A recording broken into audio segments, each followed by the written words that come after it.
Tuesday night, you've never seen Yusuf flying. He was in, it was like something out of Alex Ferguson. He was, you're fat, you've done. And he just let everybody have it. And I just sat like, just giggling behind. And I was like, they with me tonight then.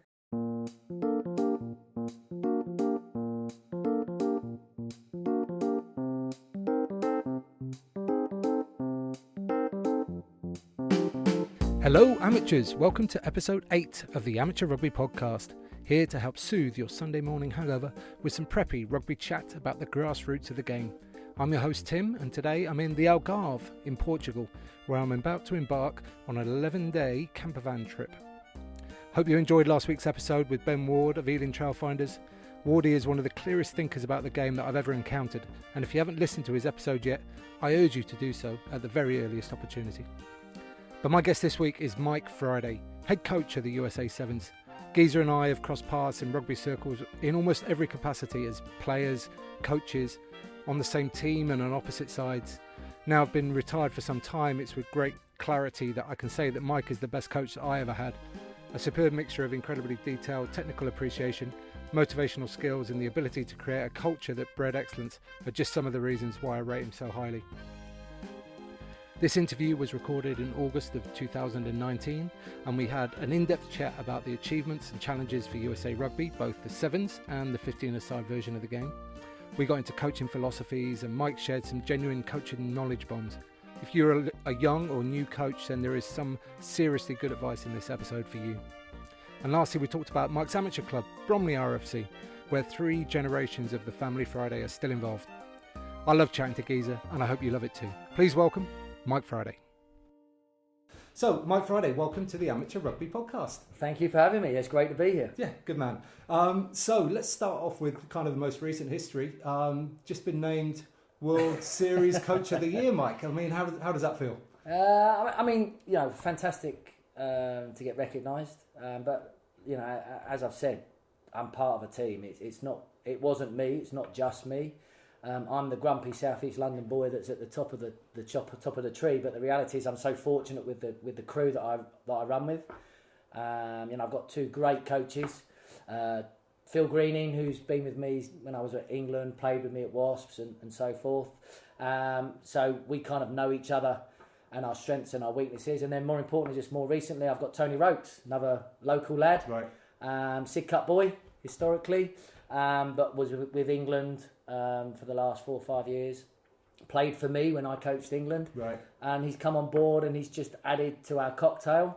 So we're a decent coaching crew, and then I've got a great support staff, and that's what it's about. It's about getting that continuity, that togetherness, that collective bond of knowing your roles and responsibilities as a crew, whatever that may be, whether you're the manager, whether you're the physio, whether you're the SSC man, whether you're the coach that's responsible for contact, whether you're me, responsible for making sure that the players are where they need to be on and off the pitch, and holistically developing. So yeah, it's a good crew, and it's recognition of us as a crew. I think, you know, I'm always a little bit embarrassed when I go up there because it's like, yeah, thanks, but it's for all of us. But yeah, it sounds so cheesy saying it, but they are the harsh realities and the facts. I'd rather it said the USA management team rather than had my name on it, if I'm honest with you. Yeah, understandable. Okay, so you mentioned Phil Green in there as part of your coaching setup. I played with Phil a long time ago. We're in the same Gloucestershire under-16s team together. So, I mean, our history goes back hell of a long way. But so what is it about Phil and his coaching that you admire and you want him to be part of your team? Yeah, I mean, I think Phil is a wonderful team man, first and foremost. His passion, coming from Gloucester, as you will know, and his passion for the game and his passion and his desire to want to win is immense, and sometimes does boil over. But that's the beauty and the Achilles heel of every human being. But I think the great thing about Phil is that technically he's very, very astute on the pitch in terms of understanding and being able to break down what's required to be successful as a rugby player.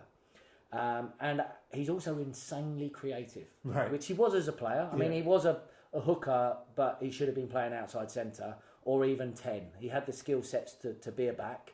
Unfortunately, he had the body of a hooker. And he worked very, very hard just to try and turn that into a 7. And, I played with Phil where he was hooking 1 minute, he was playing 7 the next minute, and he was kicking the conversions. And that was in a Premiership game. Yeah. And then more often than not in our invitation games and the games we play since he retired, he's popping up at fullback and hitting some great lines. So, that's what Phil brings. And, he's a very, very loyal individual. And I think that's a key trait that you need to be in a successful coaching team. But he knows where his strengths are, and he knows where his weaknesses are. And more importantly, he knows where my strengths and weaknesses are, and he's not afraid to have those robust conversations. And again, like all good partnerships, that's what you need, and that's what Phil brings to the party. Yeah, so you feel he challenges you and you can challenge him? Yeah, he certainly challenges me. Have you got any examples? On and on off the pitch. No, I mean, look, Phil, like I said, Phil will sit there and debate about selections. He will sit there and debate around what we need to do, whether that works. And likewise, Phil is always trying to evolve and make things better. And sometimes, Phil will have a set of moves to do 1 week and then want to change them and do another set the next week. And that's where we'll have robust conversations, because I'm like, Phil, we haven't got good at these ones yet. And the reality is we need to focus and layer things on top, not always swap and change. And my strength is more about making things better, but not necessarily having the initial creative idea. Right. And Phil's a very blue sky thinker when it comes to rugby and how he sees things. So that's where those robust conversations will come in, because it's a push and pull. Right. And likewise over selections, that will happen as well, and we'll move around the table. And now having Rocky at that table, it's even more of a challenging debate, because I've always tried to encourage, don't say what you think I want to hear. You need to say how it is, and Phil's fully embraced that, and so has Rocky, and that's a good thing. Yeah. So it'll be interesting to be a fly on the wall, probably. Honestly, trust me, it's a nightmare. So when we closed the door, you would think that either we were in a tri-marriage, or we're at each other's throats. Yeah. And people do other parts of the management will sit in there who are probably a little bit more conservative or relaxed and be like, "What is going on in here?" But we will talk it out, argue, shout, and when I say shout, I don't mean like hollering, but we will, of course, by the very nature of us as a three, we raise our voices to one another. Yeah. And that can be misinterpreted, and sometimes that's life, right? Perception's reality. If you're a fly on the wall, you see it a different way to the three that are in it. But we encourage that, and I try and encourage that from the other management. And again, there's different cultural issues there to embrace. If they're Native Americans and so forth, they do things a different way. Right. So we have to be, kind of very self-aware to that, and how we tailor and have the conversations when they're involved, to actually when it's just the three grumpy English blokes that are going at one another. Yeah. And it's getting that balance right, but that's half the skill of coaching is the art of communication, and recognising the environment you're in, and then adapting your communication to that environment. Yeah. Okay. So, do you have any kind of processes that you go through to make sure that you're, fulfilling that message of, trying to speak to the correct audience? Yeah. I mean, look. I mean, there's a great saying: you got to get it wrong to get it right. Right. We're not perfect, so I where I pride myself, and I've worked very hard, and I've done training and taken on a lot of support and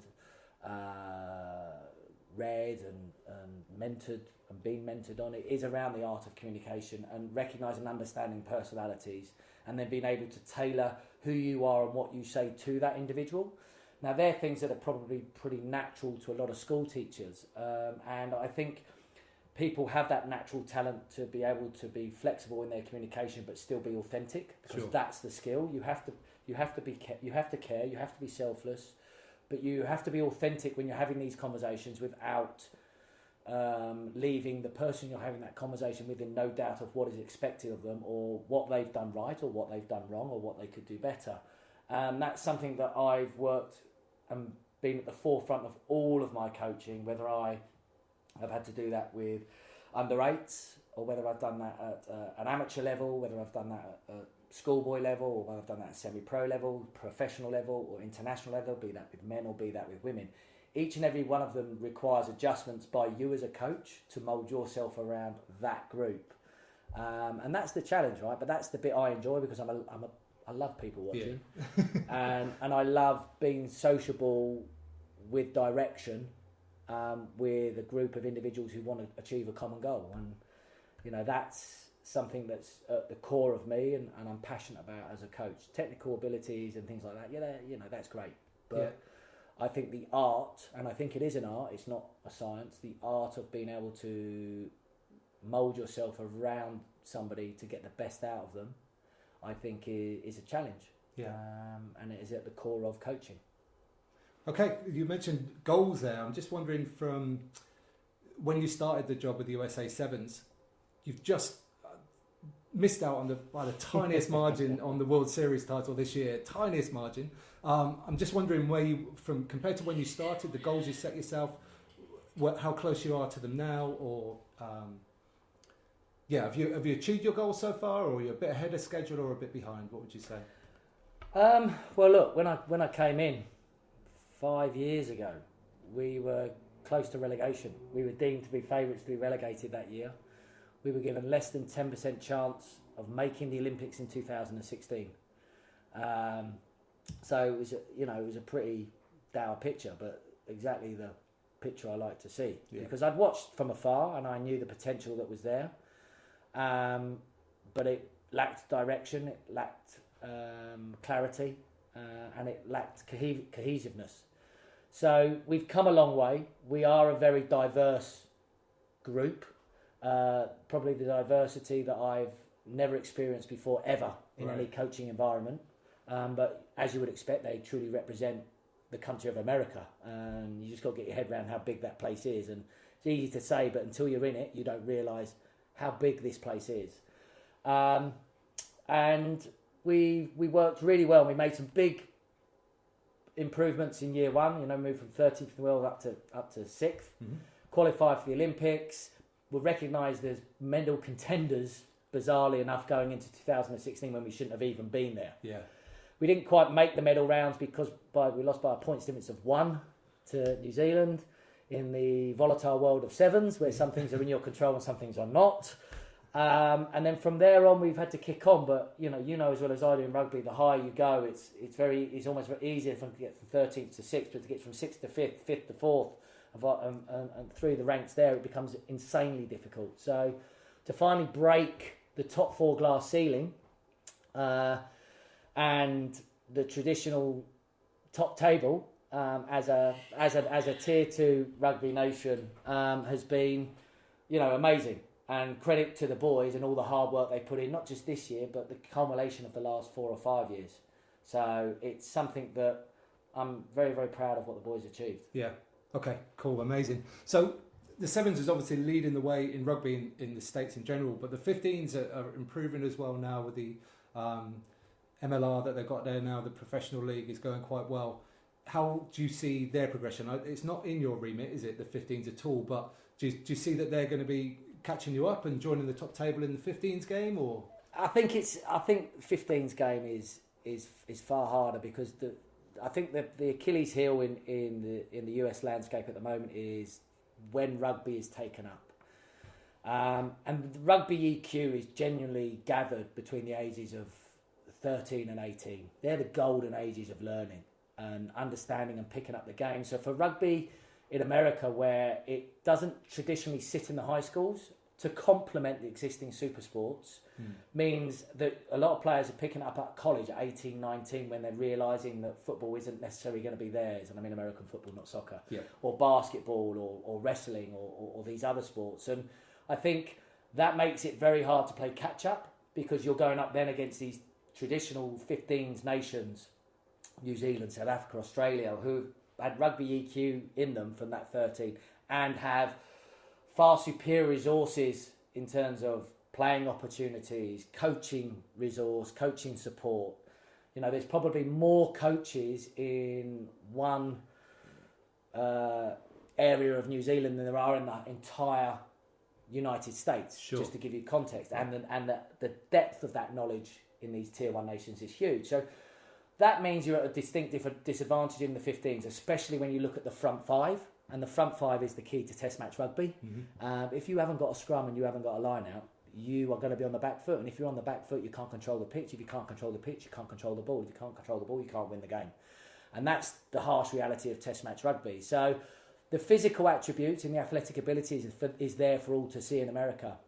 And they certainly have the sporting population. But I think the reality is the game needs to be repositioned in high schools to complement the super sports. Not compete, because you're never going to compete. To complement, because there are enough athletes and enough athletic ability, both in the men's and the women's game, to allow them to have very, very competent rugby players that then start layering on this professional approach at 18 through the college years. And the college system in America is phenomenal.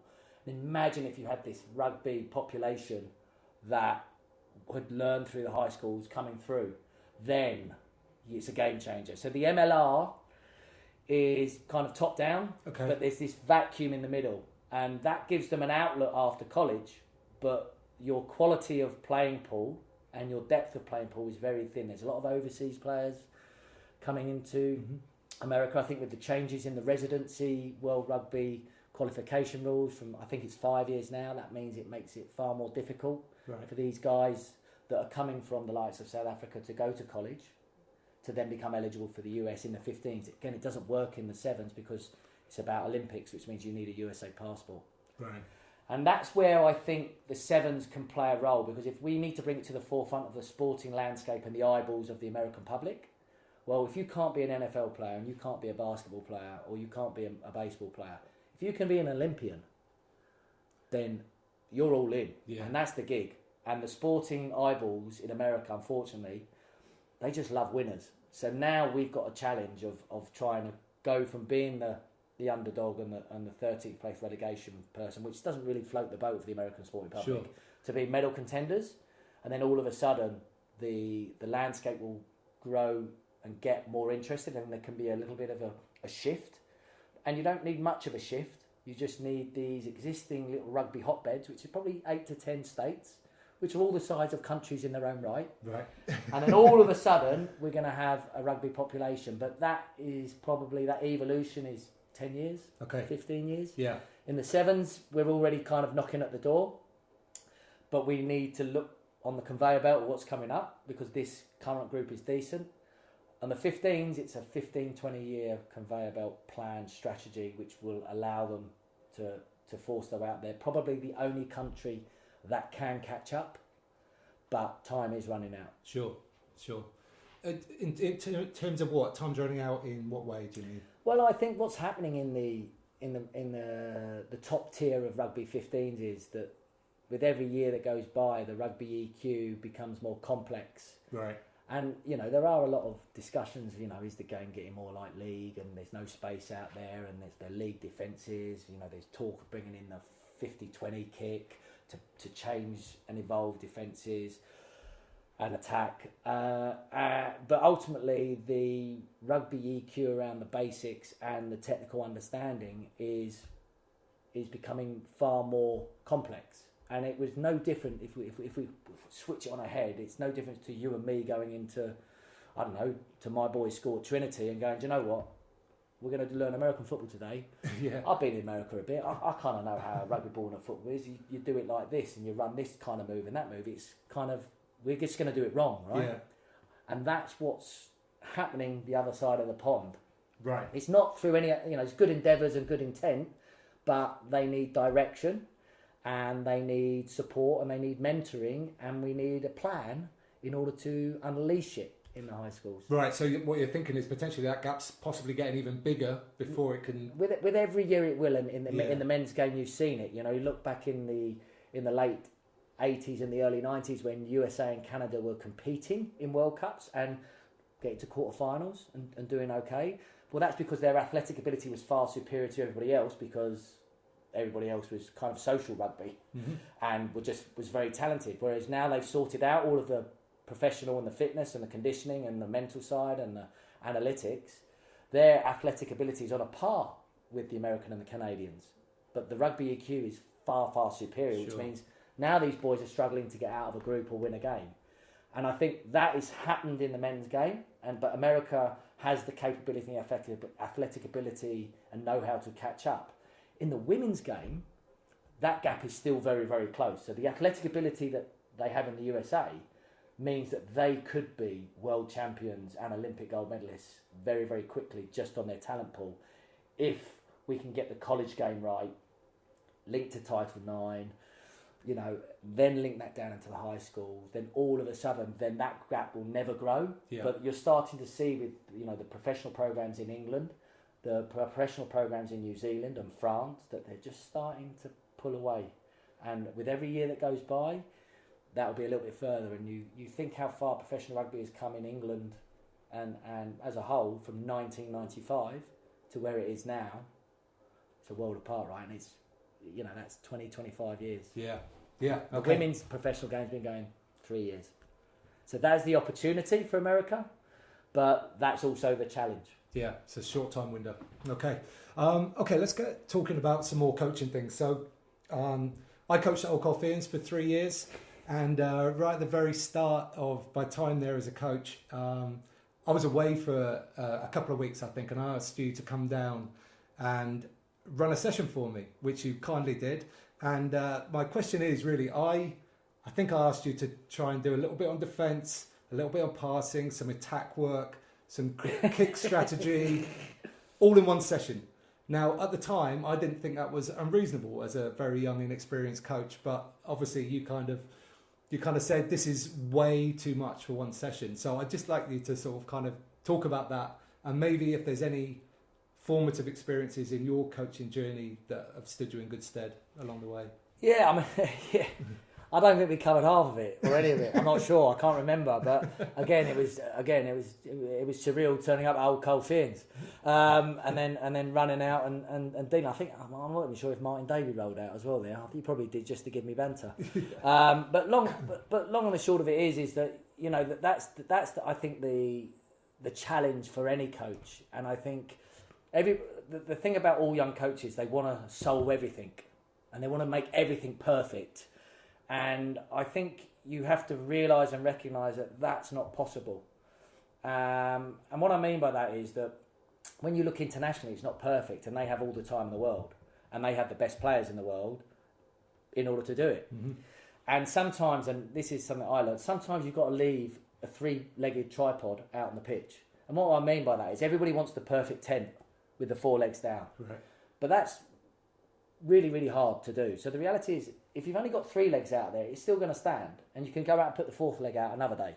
Sure. And it's that type of mindset. It's like, because then you don't put the pressure on yourself as a coach, but more importantly, that doesn't then transfer to the players with how you are and how you conduct yourself. And I don't mean that you can't shout at them, you can't have banter, you can't call them out, because that's part of camaraderie, and that's a very important part of rugby coaching and the relationship between coaches and players. You've got to be able to laugh at yourself, and you've got to be able to laugh at them, and vice versa. And you've got to create the environment for that to happen, because then you get a positive, not safe environment, you get a positive, authentic environment. Sure.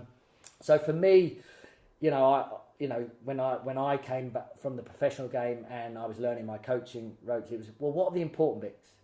And you've got to get the foundations in place. You've got to tailor the game to the individuals that you have. Now, if that means you can only do certain things, then you just be very good at those certain things. And don't be things that you're not. Recognise and understand your team and play to your strengths. Now, that doesn't mean, again, just playing forward-oriented rugby if you haven't got any backs, but it's understanding how you can look after the ball and how you can make your backs better to complement your forwards and vice versa. But the underlying thing, I think, especially at the serious social end, is that they've got to want to come back. Right, yeah. They've got to want to come back. And, you know, from my times at the serious social side is, the boys that rock up is they want to work hard, right? But they want also the empathy and the acknowledgement that they've done a day's work. Yeah. And they want you to get the pound of flesh out of them, but they also want to recognise that when they are emptying for one another, that's acknowledged. Because, like I said, effort requires zero talent. And I think that's an underlying factor that any rugby player wants from the bloke that he runs next to. And if you can create that, preserve it, and maintain the consistency of standards, whether you're the best player in that social team or the worst player, that there's no special treatment, that the reality is that we're all the same when we cross the white line, then I think that's a good thing. How you deal with that different player away from the pitch to get him there, or what allowances you give him at certain times, again, it can be different.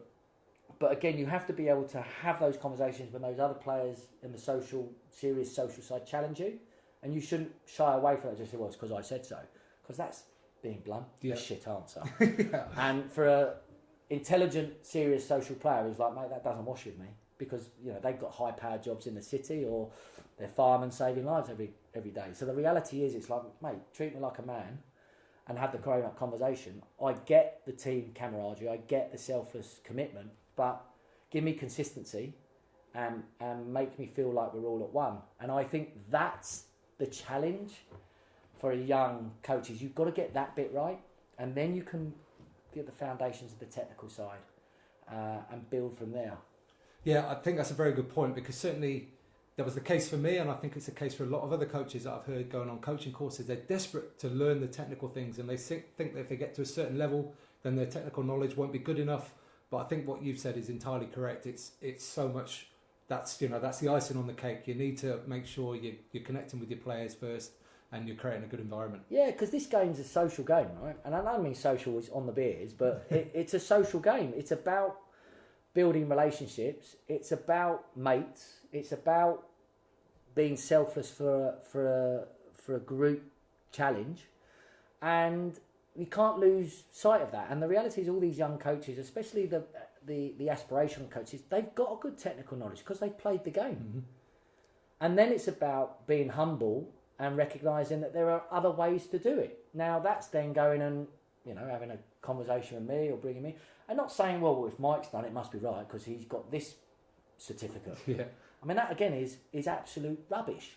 The reality is, there's some good bits there, there's some bad bits there, and actually I'll take a bit of that and I'll take a bit of this, because that's what coaching is. It's about taking bits and pieces and then moulding it and managing it and creating it to be in your personality. And I think that's an important lesson in coaching, especially, well, not in at all levels. And I have had experience. I mean, I had to change myself massively when I was made to coach the under-9s at Bromley, right. because my old man says, you are teaching him how to tackle properly. He's your son, and you're getting in there. And I'm having all these demons. Like, oh, my son doesn't want to be coached by me, and I don't really want all these parents looking at me going. But the reality is that I had that self-doubt about, I'm used to coaching men. How do I have to adjust what I do, and how I communicate, and how I hold myself, how I talk to them at what level, and all of those things that are to do with body language, flexibility of communication, choosing your words, and how you keep attention spans, etc., was challenged. And it was great. And it was a horrible comfort zone. And, I have another saying, let's get comfortable being uncomfortable. But it made me a better coach. I'm not sure it made my son a better tackler, but it made me a better coach, and actually it gave me a lot more of an insight and understanding, and a bit more humility about all these other dads that give up their Sundays to try and be the best they can be for their teams. And I'm fortunate enough in the fact that I have played a lot of rugby, and so a lot of these dads are starting from scratch. Now that must be a daunting experience. So, I would say to them, all of those guys, is focus on the basics, pass, catch, teach them how to tackle safely, teach them how to clear rucks safely, and understand how to appreciate space. And it's those basics that will stand them in good stead as they hit the rugby EQ age of 12, 13, because then all of a sudden they're carrying it in two hands. They're looking around for the space. They're not necessarily running to the space. They're understanding how to manage space between them and defenders. That's enough. And then their natural creativity of the young man or the young lady will come to the forefront.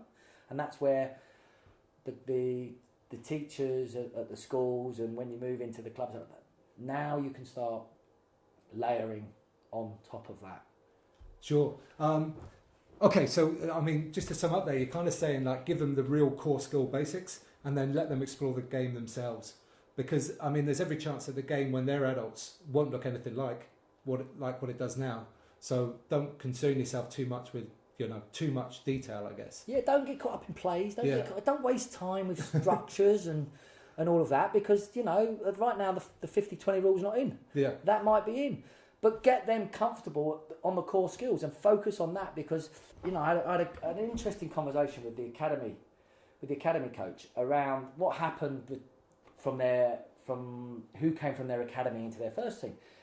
And he said, like, it's interesting. He said, the reality is it's the players with the best core skills.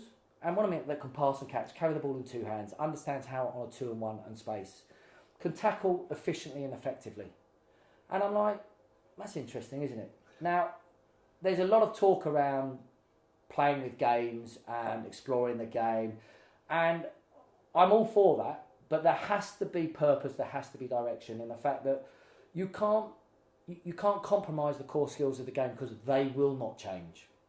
They won't change. 100%, yeah. So the reality is, if you can make a kid better at passing and catching and getting better at kicking, whether or not he makes the right decision to pass or catch or kick can come. If you can teach a guy how to tackle safely and effectively, that's a good thing. Clearing rucks safely and effectively, they're good things. So these game-related explores, as we call them, I'm all for, but you have to give them direction, and like all kids, if it's not going right, they need some help.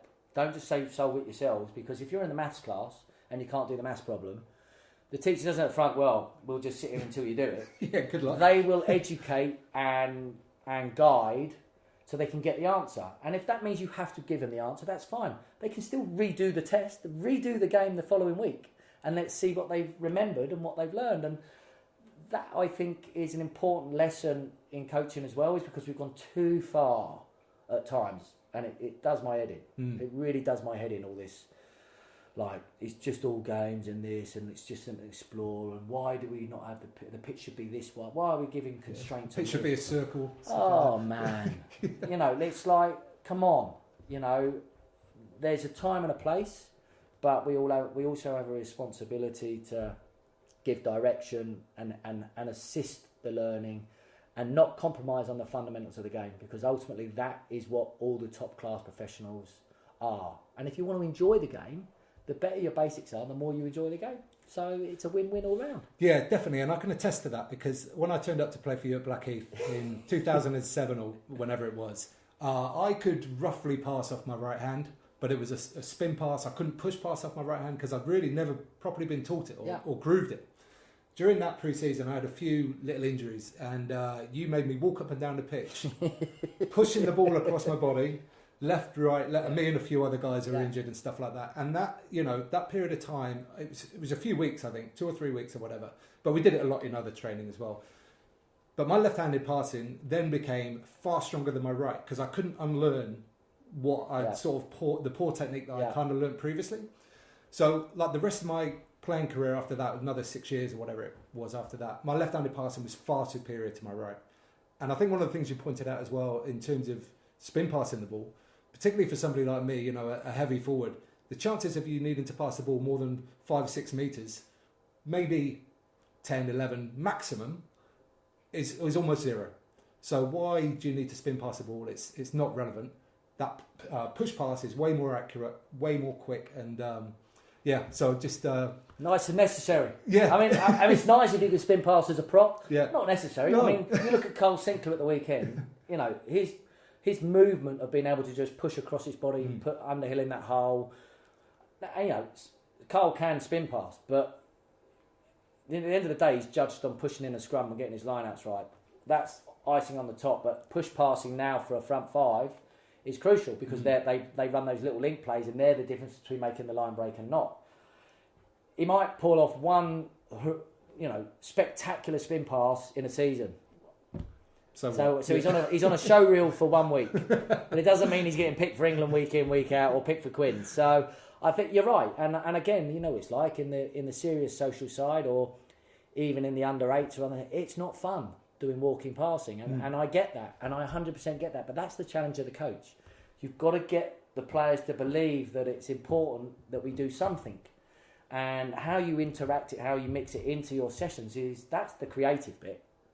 That's the skill. That's the challenge for the coach. That's how he can be innovative, engaging, and get the most out of his crew. is by that detail, that prep. You know, I have this with the American boys.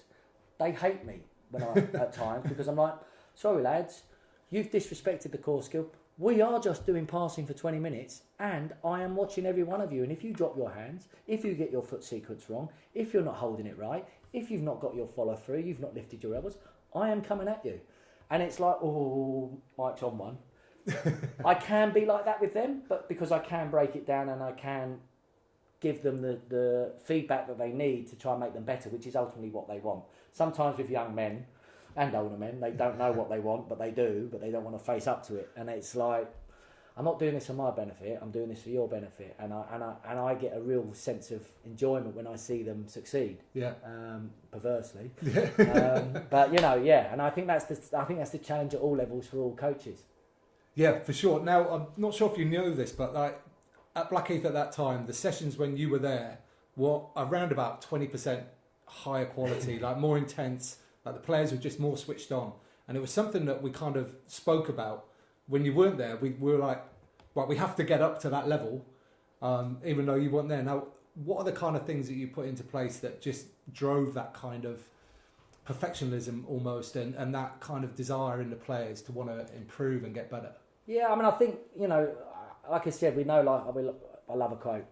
Yeah. But, you know, the thing if you think about Blackheath, I said, you know, like, everybody was aspiring to play in the first team because it was an enjoyable place. And, you know, it's like being in the second team is the hardest place to be, right? Because you don't want to be there, you want to be up there with the boys, but you know you've got to work your nuts off to get up there. And you know, remember we had that thing on the wall, which is, you know, with the responsibility comes the accountability. Mm-hmm. And I think, you know, if you can breathe it and you can live it and you can hold them to those standards and you're consistent, then all of a sudden there's that self-empowerment. And I was big on the self-empowerment, but and I saw myself as a guardrail, and I still see myself as a guardrail, whether it's at Blackheath, which is like, I'm just here to keep you on a path, my boys. If you steer off that path, then like all boys, and all boys love boundaries, but they love putting their feet over the boundaries and just seeing whether or not they can get away with it. And some coaches will just let it ride. Before you know it, it's the guardrail is now is a field. Right, yeah. And you know, if you think about the way it worked with the boys, is that, you know, you would get leniency. There would be adjustments if you had tough days at work, and we knew that and we could see that, but you were still putting the effort in. But likewise, if people were off and it was an easy way out for them, then they didn't want the easy way out. That's the point. Yeah. But they needed somebody to guard them back in, and that's the responsibility. And you don't have to do that by shouting. That can be done by humour, sarcasm, sometimes just a supportive arm around the shoulder. And if you think about the way that we went about that at Blackheath, it was very much, it was a bag of tools dependent on that individual at that time. And as I said, I pride myself on that skill at recognising which tool I need at that particular time. And I think that's a key part of coaching.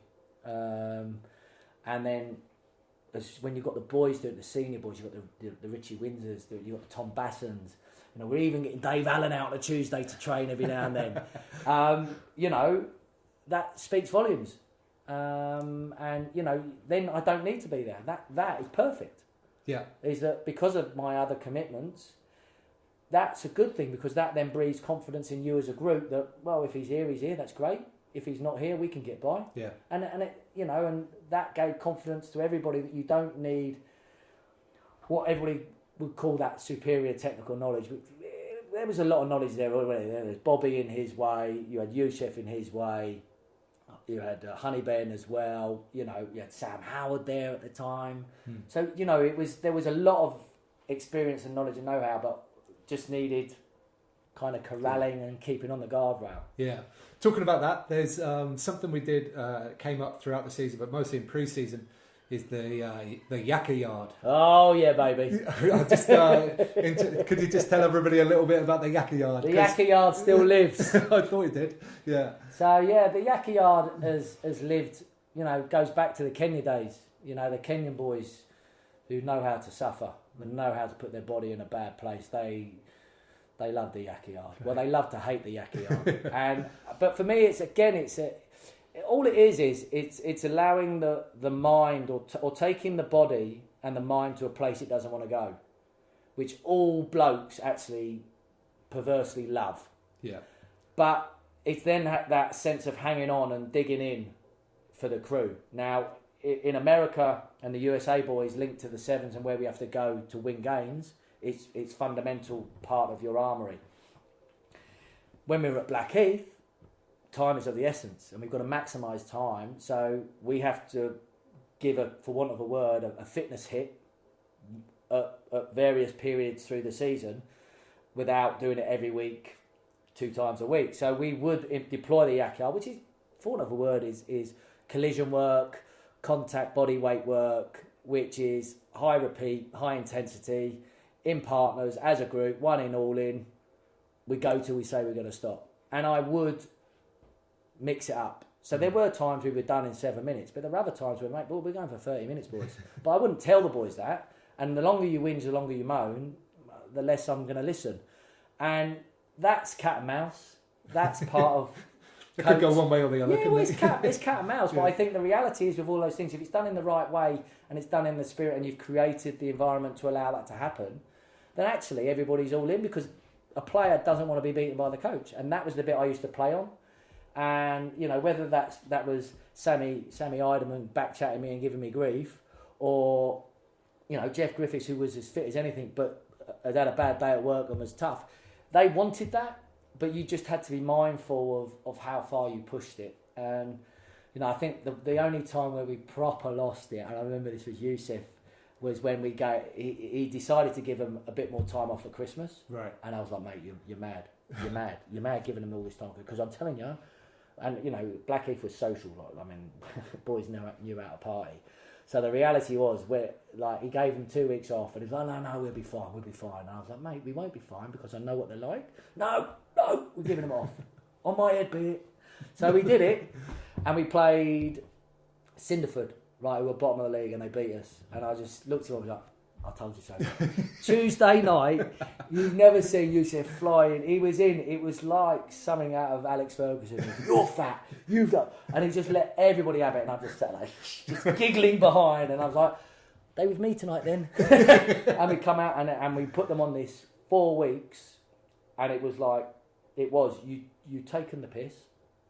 So you've taken the mickey. So now you're paying for the next 4 weeks. And they all bought in. And to the point where you had Leggy, who had a big job in the city, literally pounding up the path to get to his pre-training circuit. And if you didn't get through the door at 6:30, then you do it at the end of the session. Right. He got there at 6:31. He was sweating, his suit on, and he'd been working hard in the city. Like, mate, sorry, mate, you're done. I'll see you at 9. And he was like, oh, no whinge, no moan. Yeah. Left, back at 9, and he did it. And you need that from players, but that was him saying, well, I didn't make it. On the chin, we took the mick before Christmas, 4 weeks, bang. And that's a player showing humility, irrelevant of their status. But you as a coach have a responsibility to drag that out of them and give them those boundaries and that consistency. Yeah, they're good times. Times. I always smile when you say the Yaki Yard. Yeah. I'm the only one that smiles though. None of the players ever smile. They do what you do. They fold their arms on the goods and go, yeah, mate, never again. Yeah, I'm done. Okay, anyway, let's get back to some playing days, shall we? That was a long time ago. Yeah. So the season I'm going to talk about, or ask you to talk about, is the one where you played for Rossin Park and won, what was then National 2 South, I think. Something like that. And we were in the same league. Old Colfians were in the same league as you that year. So I'm just wondering, like, what memories you have from that season. And, I mean, tough for me that, because that was my first year. I'd retired from playing. I'd gone back to surveying. But like all things, you're trying to refine your way in life again. And I was player coach. Right. So they employed me as a coach, but part of the deal was I had to play. And back then, nobody got paid at Roslyn Park for playing. Okay. So again, awkward and odd, because I was paid as a coach, but I wasn't paid to play. Yeah. And I was like, well, I don't care. I'm going back to surveying. I just need to find a way to buffer and supplement.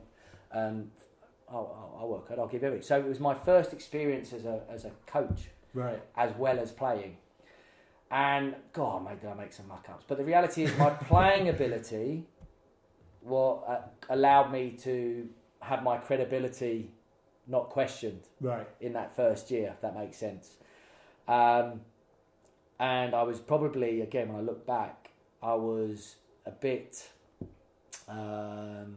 clumsy on some of my communication and probably a little bit stubborn in how I went about some of my communications with people that are very different to me. I mean, Rosslyn Park as a personality club back then was a little bit different and a little bit more upmarket to what I was, and especially coming from Wasps, and you are this side of the river. It is different. Yeah.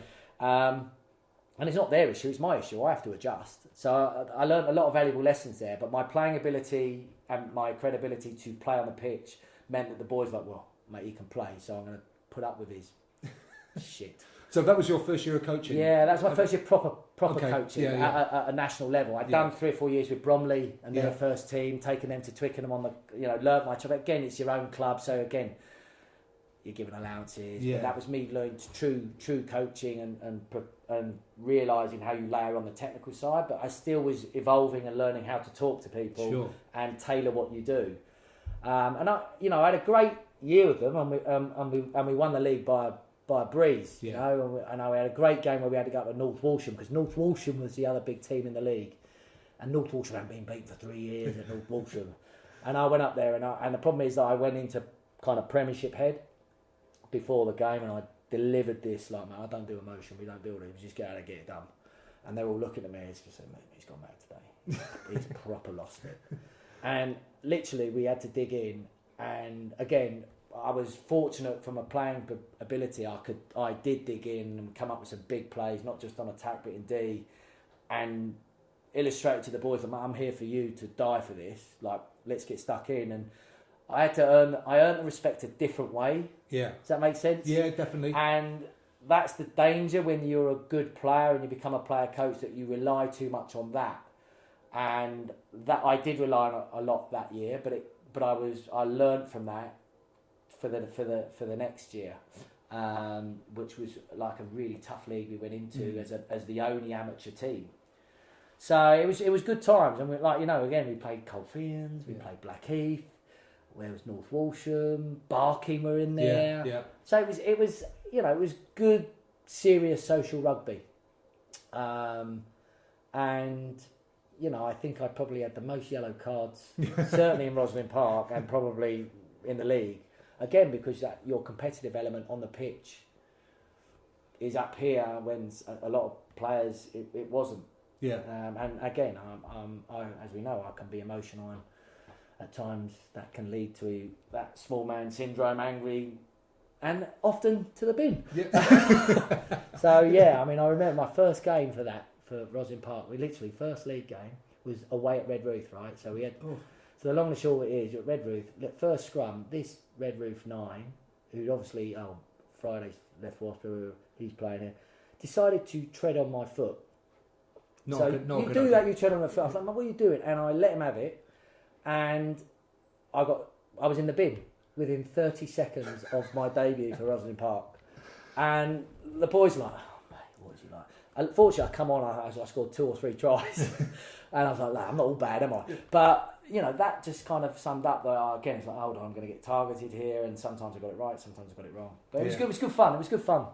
Were there times when you had to fine yourself for getting sin binned or anything like that? Well, fortunately, there was no money involved for playing, so otherwise I'd have been in overdraft. So no, like I said, I got a lot of things wrong, but the skill is to learn from that, and I think where I had grace was the fact that I could play, which isn't necessarily afforded if you're just a coach. Yeah.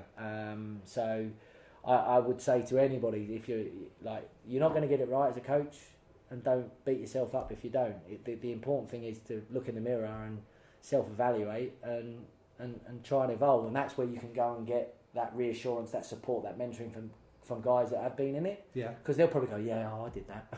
Well, I probably would definitely say that. Yeah. So it's a good thing. Yeah. It's a good thing. Perfect. Well, you mentioned Bromley there. Yeah. Tell me about your days coaching them, and you briefly mentioned it, getting them to Twickenham, and yeah. Which cup was that? I can't. It was called the old. I don't know. It was something. The Vars, the National Vars, or something like that. Then it was back in. It was when I was. I was still playing. I was full time at Wasps, but I'd done my ACL. Okay. So I decided that I couldn't play. So I would take up some coaching, and Bromley needed help, and we were in Kent 1, and I thought, I'll help. And it was my locals where I'd learnt. My dad's still there. My son's still there, so we're 3 generations of Bromley. They're a hugely sociable club, typical grassroots in the area, and are flourishing on the minis and the juniors. Like everybody, I think they're getting out 3 teams or 4 teams now, but it's a struggle, right? Back when I played or when I debuted for them as a 16, I think we get 5 or 6 teams out. But I think that's a story for all grassroots clubs. And I just said, I'll get involved, I'll help. And I ended up doing it. When I got back fit again, I didn't necessarily do the Saturdays because I had to play, but a lot of Wasps games were on a Sunday. Right. So it was doable. And I just that was where I was learning my technical trade and trying to see what I could translate down from the pro game into Bromley and whatnot. And again, you had the same issues, but at an even more... an even tougher extent about players at training and getting players to training. Sure. And, it's like training numbers can be difficult at a Kent 1 club. And I had a great time because it gave me perspective. It gave me a sense of belonging to the club that had made me and developed me as a young boy. And I had an attachment there, and I still have huge attachments to that club. And rightly so.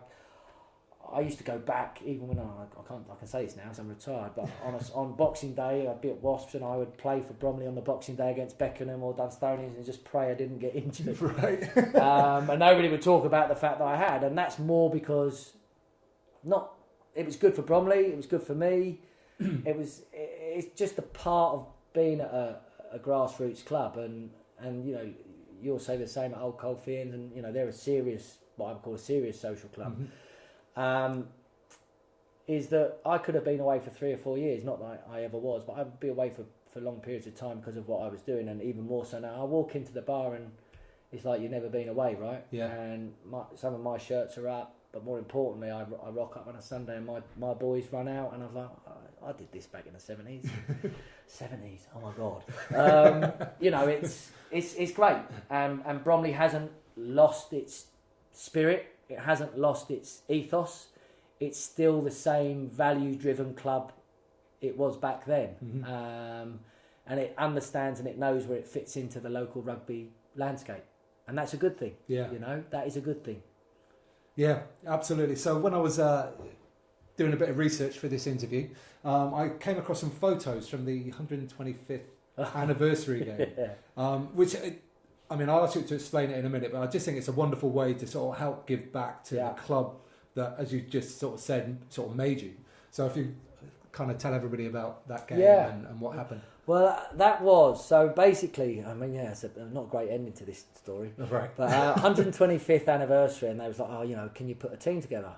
I'm like, well, yeah, I can, I know, but, it's going to be fun and social. Oh, yes, mate, absolutely fun and social, no worries. I was like, who are we going to play? Oh, no, you'll play the first team and, we'll play some youngsters. Oh, okay, no worries.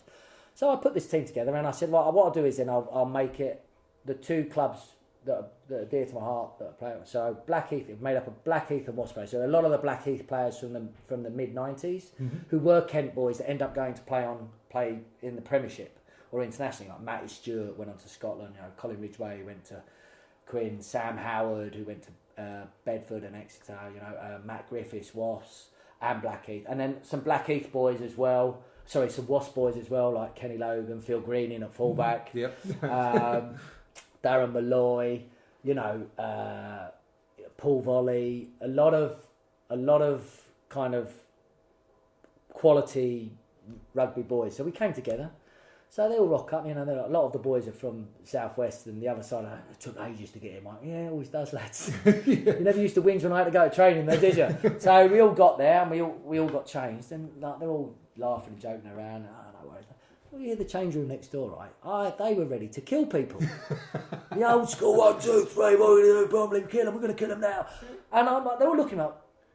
Geezer, what have you done here? I'm like, mate, it's a warm-up, don't worry. And literally, they were all vassed up, they were all boom, they're taped round, guns showing, the lot, all in their early 20s. We rock out, first minute, we go 5-0 down.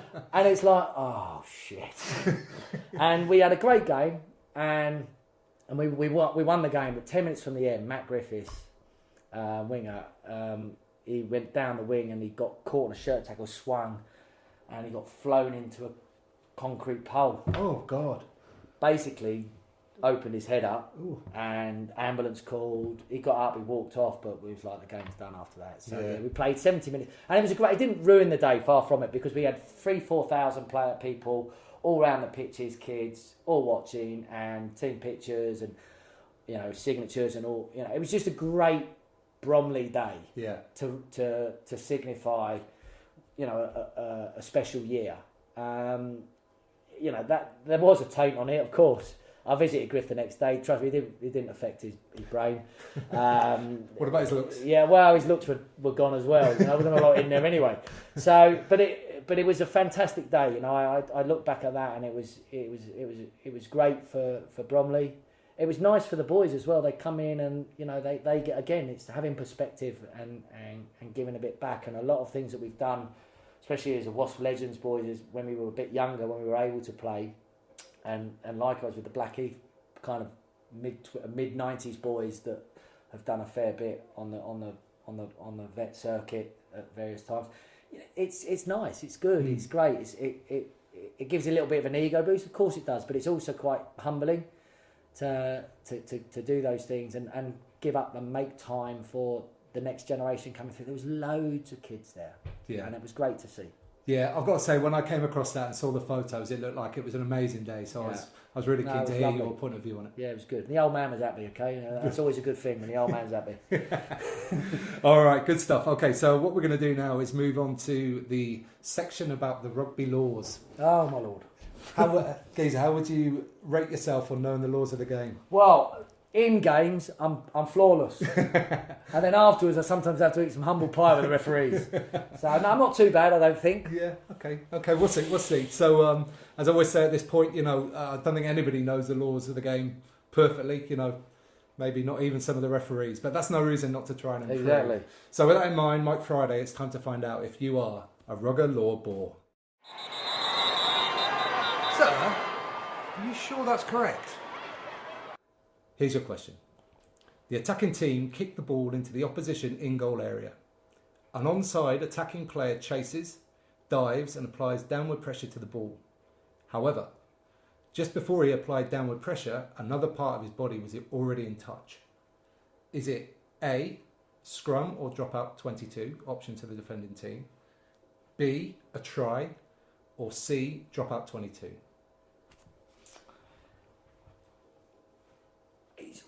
Touch.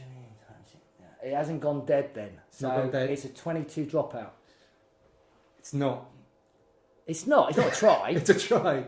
Well, and he's got something already out. Yeah. This is one of those strange things about the law, which I don't think is particularly logical. But because he hasn't received the ball, because he's not actually in possession of it, it means that the fact that he's in touch is irrelevant. Right. So it's a try, and it's happened in a couple of games on in the Premiership. I think was one. Really? Yeah. Well, I'm glad it's never happened to me, because God help the referees. I literally would lose my shit. Yeah, I mean, it looks illogical. It really does. But that's the law. And the bit about the law here is it says the ball is not in touch or touching goal if a player who's in touch kicks or knocks the ball but does not hold it. Well, that's absolute garbage. That rule needs to be changed. The next law review, I'm going to bring that up. I'm going to World Rugby. I was like, like all these things. I mean, it is what it is, right? So unfortunately, it's right. But it's like, where is the common sense in that? Yeah. There is no common sense. So it's like, can I reason with unreasonableness? No. So I would be going to the referee afterwards. Yes, mate. Sorry about that. Didn't mean to shout like that. But I'm ever so sorry. But you missed a great game. But that being said, Mike, unfortunately, you're not a rugger law ball. Yes! All right, then. Moving on to some quickfire questions about stash. What's your favourite bit of stash that you've ever received as a player, as a coach, or whatever, in any capacity? I tell you what, I probably kept it for so many years, but I had it was when they first came out, Samurai, when we were on the Samurai 7 circuit, we got given these long sleeved, crew neck kind of warm up tops. Yeah. And it was performance fabric, so it was breathable.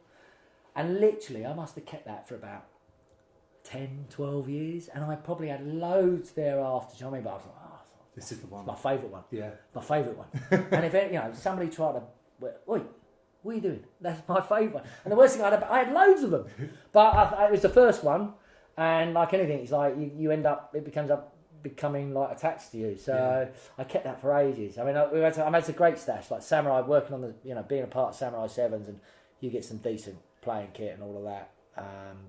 And you become spoiled, which is, a dangerous place to go. But that is the one bit of stash I remember. I kept that for ages. Good. My first ever year that I went to the Amsterdam Sevens, which is a long time ago now, I actually bought a Samurai's shirt because I liked them so much. Yeah. Yeah. So I'm with you on the Samurai stuff. It's decent quality as well. Very good gear. Yeah. Yeah, and it's like on rugby gear. They're two to a penny now in terms of the kit providers out there, but in terms of quality bespoke kit, yeah, decent. Yeah, absolutely. And what is your favourite kit of all time? So this could be any team, whether you've played for them or not, any era. I tell you the kit I love, right? And you're going to do a weird one, and I think it only looks good on them. I'm not saying I'd look good on it. Right. When you watch the Italians, right?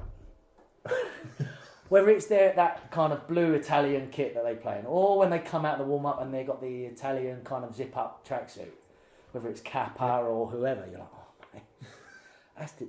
And they make it look good, and it looks even better when they're singing the national anthem. So for me, I know it's a bit unorthodox, it's the standing. I thought, the all black kit, but the something about the Italian blue, the Azzurri, and the way that they wear it and the way they carry it at times, I'm a big believer. Yeah, it almost looks tailored. Probably. It looks so good. Yeah. Some of it probably is. Castro Giovanni's probably got a nice little tailored around that paunch, but I've got a lot of time for the Italian kit. Cool. And any current stash crush? So like any of the new kits that are out for the World Cup or new Premiership kits, or conversely, if there's one that you think's awful. Well, what do I think's awful? I mean, the one that kind of like a lot of the sevens kits at the moment and the away kits. Oh man, lively, understatement. I mean, some people just got dressed in the dark on some of these. I think we've had some bad ones. I think South Africa got this kind of pinky orange. Australia have got a kind of a dodgy away. I mean, we've had a couple of stinkers. England have had a couple of stinkers in that kaleidoscope away one. So some of the sevens ones I kind of look about. It's a bit non-traditional, shall we say? And I like, like I said, I go conversely. I like what Quins do on their on the big game kits that they do. I've got a lot of time for that. I think they're quite creative on that, but they maintain a traditional approach. But it's Adidas, isn't it? I mean, they come up with some decent gear as well. So. We could talk all day about kit. Yeah, we could, but we're not going to because that's pretty much the end now, Mike. So I'm just wondering if you've got anything that you could possibly offer the listeners of the Amateur Rugby Podcast. Yeah, I could. Just something for either mums and dads, mini rugby, or even for the crew that are a little bit more serious. There's a nut-free energy or protein bars by Get Buzzing. Informed Sport as well, so again that they're safe. Where you can get 20% off with the code. Brilliant. I'll give you the code, but you go getbuzzing.co.uk. That's the site, and the code is Burford, all uppercase, BURFORD 20. And you'll get that 20% off. And you'll get buzzing. Lots of different flavours. Mint chip chop, my favourite. Amazing. Okay, I'll link that up in the show notes for everybody below. And if people want to get hold of you, Mike, what's the best way of doing that? Yeah, best way to get hold of me, probably like in this modern day, will be through Instagram or Twitter. Or if they want to be a little bit more formal, LinkedIn. Yeah. That's probably the best way. The handle's Mike Friday09. On both Instagram and Twitter. LinkedIn, it will just be Mike Friday, I think. Yeah. Okay. Again, I'll link all that up in the show notes below. So, brilliant, Mike. Thank you so much for coming on. It's been a real pleasure. Thank you. Great to be here. Thanks very much again to Mike. He's currently in camp with the USA boys, and I'm wondering how much Yakka Yard is being implemented there. Tough days. If you've enjoyed this podcast, you could like, comment, share and subscribe. But what I'd really like is if you mention it to someone in person the next time you're down your local rugby club. I'll be back with you next week where my guest will be Sammy Bolton. Sammy is a former teammate and opponent of mine, and we had a fantastic chat about the psychological side of the game. Now, I've got to drive this camper van off to one of the local beaches, so until next week, get out and play.